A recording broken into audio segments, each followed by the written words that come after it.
বনলতার হেসেলে নমস্কার সবাইকে। আমি আজ সুস্বাদু তালের বড়া নিয়ে এসেছি।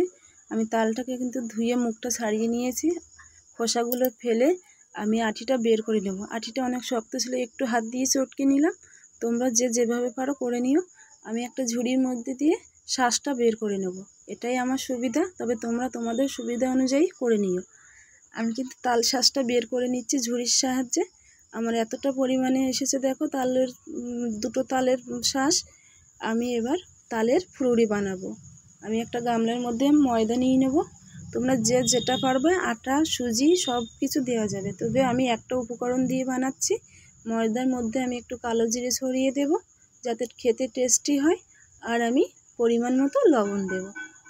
এবার আমি দেব চিনি। তালে একটু চিনিটা বেশিই যায়, তাই আমি একটু চিনি দেব, কারণ তালটা তেতোও হয় অনেক সময়। আমি ভালো করে উপকরণগুলো মিক্সড করে নেব। তারপর আমি দিয়ে দেব তাল। যে যতটা পরিমাণে তালের বড়া বানাবে ঠিক ততটা পরিমাণে দেবে। আমি তালের বড়া বানাবো যে পরিমাণে, সেই পরিমাণে তালটাকে দিয়ে আমি ভালোভাবে মিক্সড করে নেব। হাতের সাহায্যে মিক্সড করে নেব। এটা হাত দিয়ে করলে বেশ ভালো হয়, কারণ তালটা এমনিও আঠালো, তার উপরে ময়দার উপরে যদি তালটা পড়ে আরও আঠালো হয়, তাই হাত দিয়ে মিক্সড করব কোনো জল ছাড়াই। তারপর দেখো আমার ব্যাটারটা কি পরিমাণে এসে দাঁড়াবে।